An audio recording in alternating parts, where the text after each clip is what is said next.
Il est grand temps les amis de vous présenter mon deck Lorcana, le deck Saphir-Acier Rampe. Mais avant toute chose, qu'est-ce que c'est Rampe? En fait c'est le fait d'avoir plus d'encre que votre adversaire. Et donc pour ça on va jouer des personnages et des cartes qui vont faire en sorte qu'on ait l'avantage en encre comparé à l'adversaire. Mais de toute façon, je vais tout vous présenter et expliquer maintenant. Alors pour commencer, la base Rampe, on va jouer 4 grand-mères, 4 Mickey, 3 jeux vol et enfin pour finir 4 belles. Donc la grand-mère obligatoire, alors elle, c'est la meilleure grand-mère de France. Je vais vous expliquer un peu pourquoi. En fait, elle, quand elle est bannie, on peut l'envoyer en zone encre engagée à la place. Ça fait qu'en fait, vous avez une ressource supplémentaire. Au lieu d'avoir un personnage qui va aller au cimetière comme d'hab, et elle à la place, elle va vous donner une encre supplémentaire. C'est trop fort, c'est incroyable. Et en fait, c'est pas juste du terrain. Si vous l'envoyez, je vous dis si elle part de la main en zone bannie, ça fonctionne. Si elle part du deck en zone bannie, ça fonctionne. Enfin, elle est vraiment incroyable. Elle coûte 2 et justement, la grand-mère est une excellente chanteuse parce qu'elle va vous permettre justement de jouer Je vole. En fait, elle, c'est une chanson qui vous dit que vous prenez la carte du dessus de votre deck et vous la mettez en encre engagée. Et vous pouvez donc faire chanter des personnages qui coûtent 2 ou plus. Donc, généralement, on va faire chanter la grand-mère. La grand-mère est une excellente chanteuse pour chanter Je vole. Un peu à la star de Je vole, on a le Mickey qui fait exactement la même chose, sauf que lui, c'est à l'invoque. Lorsque vous jouez ce personnage, vous prenez la carte du dessus de votre deck et vous la mettez en zone encre engagée. Voilà, c'est comme Je vole, sauf que lui, c'est un personnage. Bon, il coûte 3 non ancrables, mais on n'en a rien à faire. Lui, obligatoire, justement, en early pour générer de l'encre plus rapidement que l'adversaire. Et donc, on utilise ces 3 cartes-là. Et là, on va parler vraiment de la plus belle. C'est drôle de dire ça parce que justement, c'est belle. Elle, c'est... C'est pour ça qu'on joue rampe en fait. Elle déjà, première des choses, elle vous permet de refaire l'action d'ancrer à chaque tour. C'est-à-dire que elle, quand elle est sur le terrain, au lieu de ancrer une fois, comme à votre habitude, vous pourrez ancrer 2 fois. Donc pour monter encore plus rapidement en encre. Et elle, dès qu'on arrive à 10 d'encre, au lieu de partir à l'aventure pour 1, elle part à l'aventure pour 5. Donc quand je vous dis que c'est une win-con, elle va vous faire gagner vos parties. Et c'est pour ça que vous jouez rampe, c'est justement pour charger à mort en encre, pour réussir à atteindre rapidement les 5 d'aventure avec Belle et gagner la partie. Maintenant, avant de passer aux autres cartes essentielles du deck, je vais vous présenter un peu les autres tourins qu'on a dans le deck, c'est-à-dire 4 capitaines crochets et 4 développe ton cerveau. Alors les capitaines crochets, je joue ce personnage essentiellement à cause du Simba jaune, le Simba Bodyguard, parce que vous savez le combo Simba et Lilo, c'est juste insupportable. On ne veut pas que le Simba protège la Lilo, du coup je joue capitaine crochet justement pour détruire les Simba, parce que quand ce capitaine crochet tape, il tape à 3 au lieu de taper à 1. Donc, il va chercher le Simba. C'est vraiment pour ça que je le joue. Après, il est sympa quand même parce que il tape à 3. Il peut gérer des personnages assez chiants, mais c'est essentiellement pour le Simba. Et bien sûr, développe ton cerveau. Ne le mettez pas en encre, les amis. Pour un, développer votre cerveau, c'est hyper important. Vous regardez les 2 cartes du dessus de votre deck, vous en prenez une dans votre main, l'autre vous la mettez en dessous du deck. Cette carte peut justement vous servir énormément si vous avez besoin de solutions et que vous n'avez pas les solutions en main. C'est-à-dire par exemple s'il y a sur le terrain en face quelque chose qui vous pose vraiment problème, que vous ne disposez pas encore d'une solution en main, vous activez ça. Vous allez regarder les 2 cartes du dessus de votre deck et vous croisez les doigts pour avoir quelque chose. Et franchement, croyez-moi, cette carte m'a sauvé un nombre incalculable de fois. Elle m'a très souvent donné ce que je recherchais. Donc franchement, jouez-la. En plus, bon, elle coûte 1, elle est ancrable. Donc à la limite, si vous en avez pas besoin en main, vous la mettez en encre, ça passe.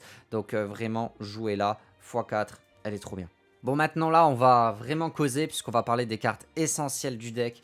Donc 4 Aurore, 4 Hades, 4 Fée Clochette, 4 Ce Rêve Bleu, 4 Libéré Délivré et 4 Tuons la Bête. Ça les amis, c'est vraiment les meilleures cartes du deck avec Belle. C'est vraiment ces cartes là qui vont faire que votre deck est puissant, chiant et qui vont vraiment vous aider tout au long de la partie. Donc en premier lieu, pourquoi je joue Aurore? Eh tout simplement je joue Aurore pour protéger Belle. Parce que c'est vraiment Belle qui va vous faire gagner la partie. Et l'adversaire va tout mettre dessus. Et justement, Aurore va protéger Belle. Parce que elle, en fait, elle donne gardien. C'est-à-dire que l'adversaire ne pourra pas cibler d'autres personnages, excepté pour un défi. Ça veut dire que tout ce qui est Feu du Dragon, Mother Knows Best, Let It Go, enfin, toutes les choses qui vont faire en sorte qu'on va cibler un personnage pour le détruire, le renvoyer en main, etc., etc., l'adversaire ne pourra pas le faire. Il sera obligé d'abord de faire ça sur Aurore. Et donc, on protège la Belle un tour. Donc voilà, c'est pour ça que je joue Aurore. C'est vraiment pour protéger Belle au maximum. Maintenant, on va parler du plus beau, hein. On va parler de Hades. Alors lui, ben clairement, c'est un libéré délivré sur pattes, hein. Lui, quand il arrive sur le terrain, vous ciblez un personnage adverse et vous le mettez en encre. Vous allez pouvoir gérer un gros body adverse hyper chiant, comme ça, juste en invoquant ce personnage. C'est incroyable. Il coûte 7, il est non ancrable, mais on n'en a rien à faire dans ce deck, comme on rampe. Et il est trop fort, faut le jouer en x4. C'est une légendaire. Enfin, j'ai rien d'autre à dire à part que lui, il est incroyable, justement. Il est juste incroyable. Et en parlant de personnages incroyables, maintenant, on va parler de la fée Clochette, hein, qui en a fait trembler plus d'un lorsqu'elle elle a été leak au tout début du chapitre 1.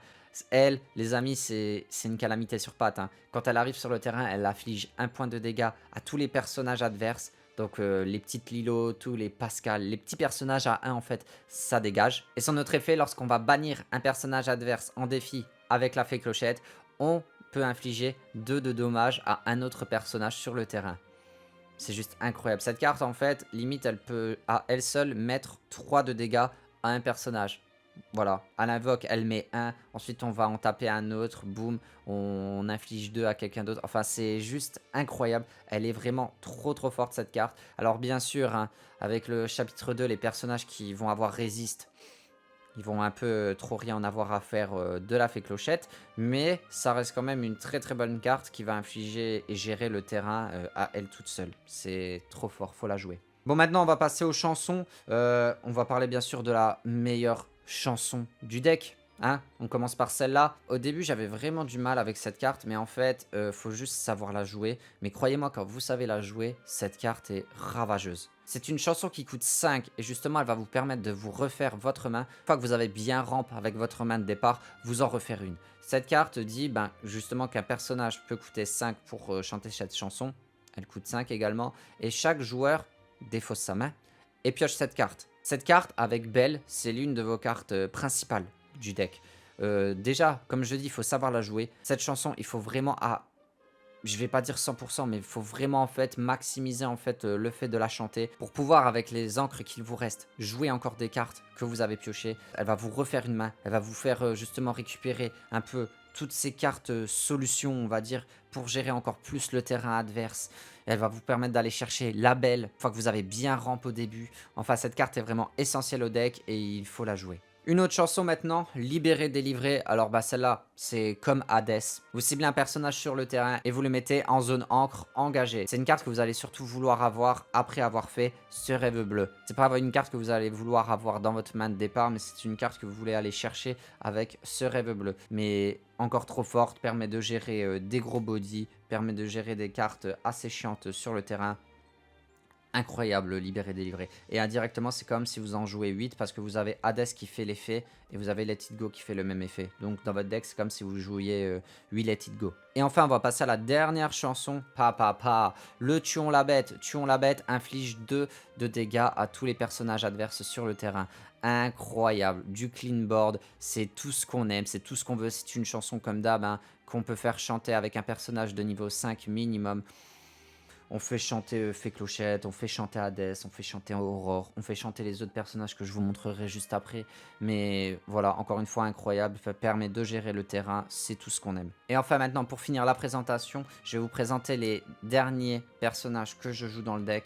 Donc on va jouer 4 Maléfiques, 3 TK, 3 Triton et 3 Maui. Alors là, on arrive sur les grosses techs du deck. Donc la Maléfique, là, juste incroyable. Donc c'est une carte sans effet, mais qui quête à 3 et qui a 3 d'attaque, 6 de points de vie.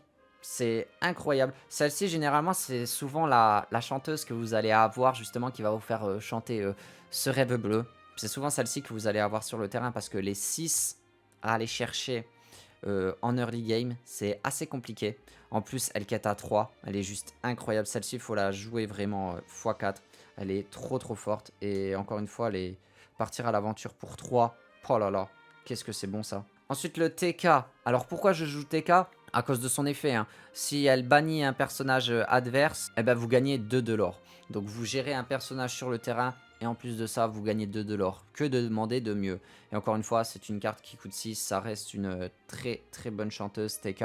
Donc voilà, je la joue x3 parce que x4, c'est pas non plus obligatoire. Et puis j'ai encore d'autres grosses techs dans le deck. Donc c'est pour ça.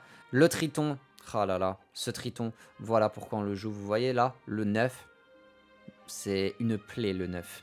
C'est surtout pour ça qu'on va la jouer. Et encore une fois, vu qu'on rampe, on arrive à faire venir ce personnage assez tôt sur le terrain. Et les 9 sont assez chiants à aller chercher. C'est pour ça que je le joue, même s'il part à l'aventure seulement pour 2. Les 9 de points de vie, les amis, c'est juste très très chiant à gérer pour l'adversaire. Un peu comme justement ce Maui, le 8-8-8 part à l'aventure pour 3. Également très chiant à aller chercher. C'est pour ça qu'on le joue. Et ça reste tout ça, des chanteurs également. Donc c'est que du bénéf dans ce deck. Donc on le joue x3. Bon, maintenant que je vous ai présenté l'intégralité du deck, on va passer maintenant au combo de base. Les premiers tours de jeu avec bleu-gris.